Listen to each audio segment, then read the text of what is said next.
return of the rival. So now we've gotten away from the break into the time skip, finding out Asta for one, really sick new outfit, grasp on his on his anti-magic to a higher degree.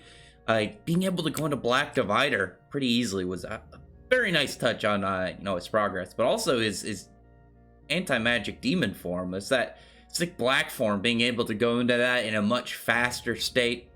Always a pleasure.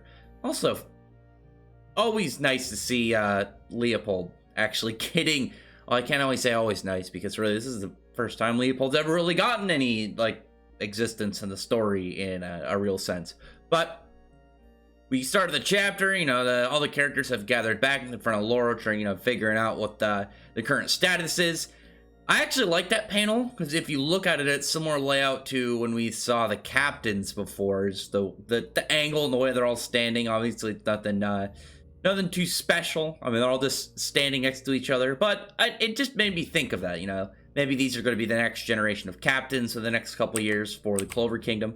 But they're talking about how, one of the places that they were dealing with, Toron, that they have been able to capture it, and it is now pretty much expanded territory for their united group of the Heart and the Clover against the Spade Kingdom.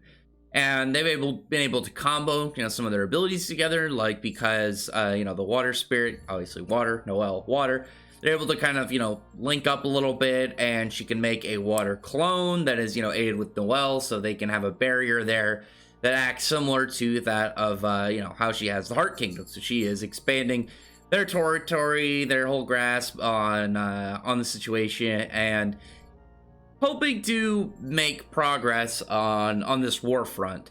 And also the fact that Laura's saying how this curse, that's been put upon her, she can kind of utilize it a little bit to sense whenever somebody with the demon's power is coming, which is really neat. I imagine it'd be the more demonic power within them, the more you'd be able to sense them, faster or whatever.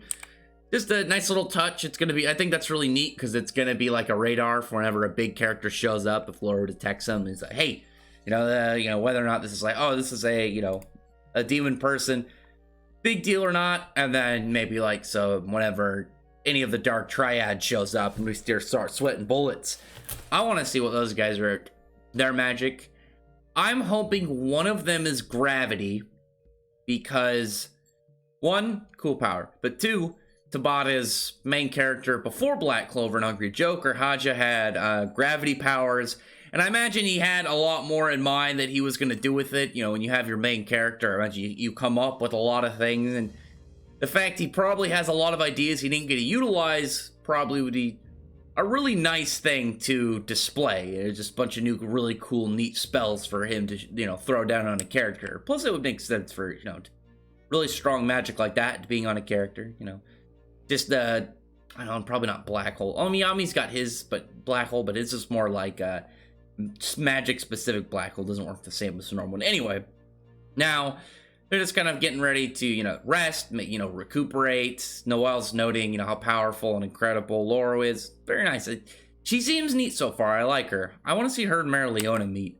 But Leopold actually name drops one of the spirit guardians that trained him, Froga. I'm wondering, if the fact that it's Froga is going to, be some hit towards their power. Maybe it's going to be some cool, reptile-based one.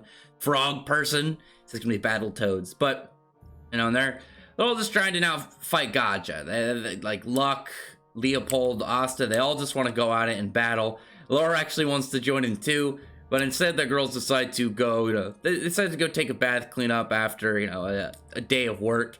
Finral trying really hard to resist what's going on, trying to hold his fortitude and not think of any of these other girls. You've done good, my man Finral. You gotta keep going.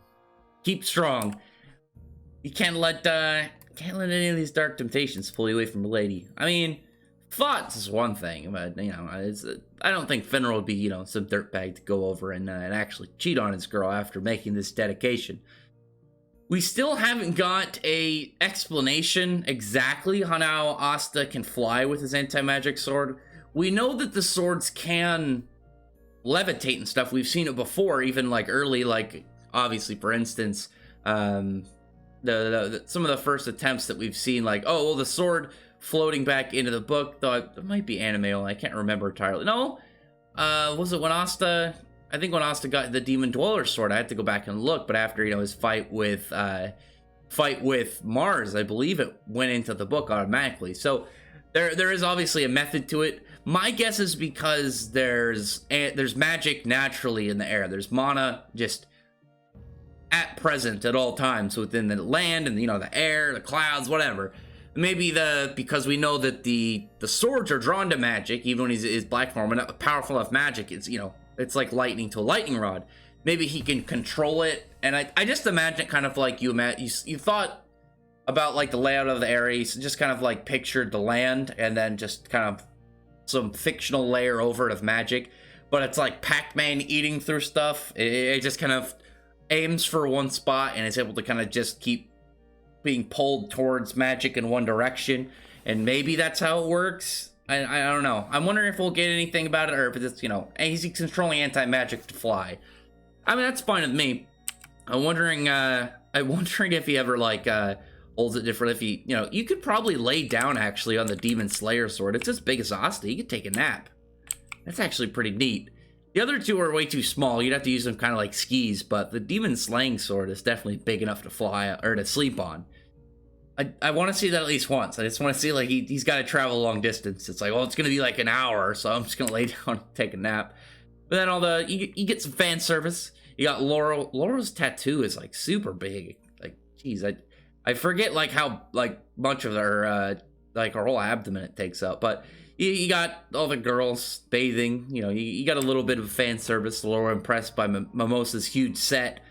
And just some fun stuff. But Laurel seems very pleased that she's been able to, make friends with, members of another kingdom, as well as that these people from another kingdom have been so nice. Because obviously she's going to want to enjoy having, some form of close relation with another kingdom's people, and not just members of the Magic Knights, not just members of the Clover Kingdom itself, Mimosa and Noara royalty. So that is going to add, an extra layer onto it. One thing to note, just getting back to the whole theory on how the sword flies, if you look on that page where Laura is thinking, she's saying that she's happy that she's friends with, these people now, that Asta, when he's flying, you see some of the anti-magic kind of trail behind him, kind of like, in his black form. I'm hoping that if we get an explanation, it's something like that. He's using the anti-magic to pull the sword and him through the air, kind of, just aiming for magic to pretty much say, go this way. You're pretty, I guess a magnet is a really good, just kind of an idea towards it.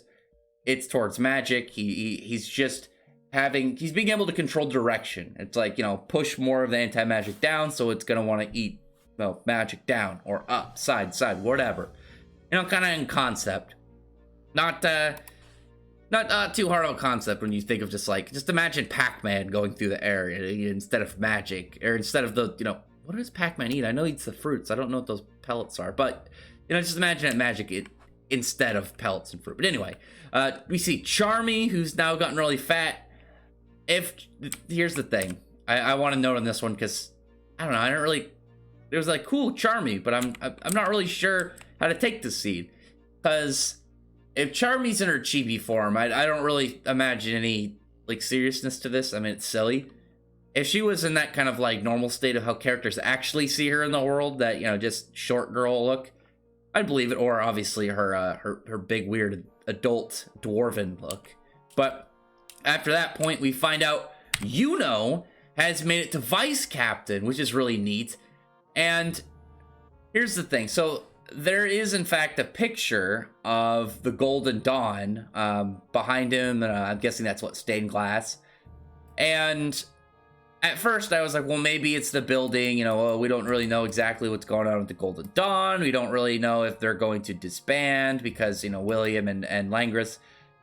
And I was like kind of contemplating like what could it possibly be. And I was looking at like the buckle on his coat, like what is that symbol? Trying to formulate a plan besides the obvious of it being the Golden Dawn. But if you look on his right side, you see the symbol, and it's a little bit hard to look at. It's definitely the Golden Dawn, now that I saw like it clear, because if you look at the Golden Dawn symbol, it's got those kind of arcs at the top like a crown, you know, and then it kind of grooves down, and then it spikes back in to then do that kind of like teardrop shape.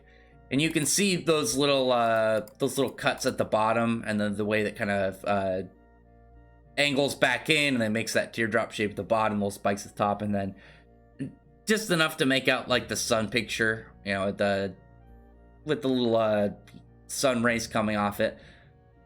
I'm wondering if it's still gonna be William as captain.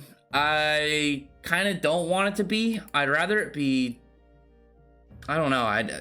Actually, you know, it'd be really neat just thinking about it is if Julius you know, just because like we still want Julius. He's obviously powerful. He knows he knows a lot of stuff. He's smart. You know, he's good at people and whatnot. He's got a lot of skill and experience, as well as, you know, if he can get stronger again throughout the years, eventually he'll be Magic Emperor level enough again. But imagine him as instead the captain, and it'd just be like, you know, with his child captain going around. When I was speculating, because we couldn't really see the picture really well, I did look at the spoiler for this chapter, you know, seeing Yuno getting, I really wanted to see what Yuno's new outfit was going to look like, but I was just formulating like, well, what if he's at a different squad, and where would I want him to go? Definitely Silver Eagles, just imagining the idea of Yuno, who's generally pretty emotionally calm, and Nozel, who's generally pretty emotionally just like still. It's like them in a room, just these kind of like cold stared guys all the time, just not really gonna, you know, high energy on anything. I just thought that would have been really neat. But other than that, we're gonna see some characters on the Clover side, see what they're doing after this time skip. Maybe finally see who's sitting on the throne after, you know, the events of the Elf Resurrection arc and Julius, you know, being weakened as he is. I'm still betting my money on Fuegoleon. I think he's the perfect spot. Because it's like, well, Marileona can be captain, Fuegoleon can be Magic Emperor, because we know that she does not want the position, but he does. So, I mean, Salamander, come on. Anyway, yeah, I think that's where I'm gonna leave it off. Short chapter this week. I mean, we're getting ready for the holidays, so just gotta be happy that we're gonna be getting chapters up until I think the week before Christmas. I don't imagine the week of Christmas we're not going to get a chapter, I assume. So we'll probably have you know, I imagine actually in one or two chapters, leaving off of finding out who the current Magic Emperor is would be like the perfect way to have perfect way to leave off before a break. I was like trying to figure out, like, well, it's not hiatus. One thing actually to note about Yuno and his outfit is one side is half white and one side is half black. And I would like to note before I end this that maybe, just maybe, right? Here's the thing. If William is still captain, maybe he's like co-captain with Patri or something. Just because we know Patri is able to use both light magic and demon light magic. Maybe that's something. Maybe it won't be Golden Dawn at that point, and it'll be, you know, something else Dawn. Some twist on the name and a different aspect to it. Who knows? Obviously, it's in black and white, so I can't really speculate fully on the color of it. But as it were, actually, yeah, gold and black would be really cool. But anyway, yeah, comment below. Tell me your thoughts about the chapter and who you want to see next. I wonder, yeah, well, I imagine Yami looks relatively the same. Maybe he's got like, actually, it would be neat if he had one of those, like, what are the little twigs coming out of his mouth that some swordsmen have, just to make him look more or less like some big beefy ass samurai guy, kind of. Well, I guess he's more like a vagabond. Either way, comment below. Tell me who you're excited for to see soon. I don't really want to see Zora, obviously, and whoever is the Magic Emperor. Even if we don't see them on the throne, just a name drop. Come on. And I really appreciate you thumbs up the video. Friend the like button, subscribe button, and check out my other videos. For that, I appreciate everyone who's already subscribed. Thank you all for listening.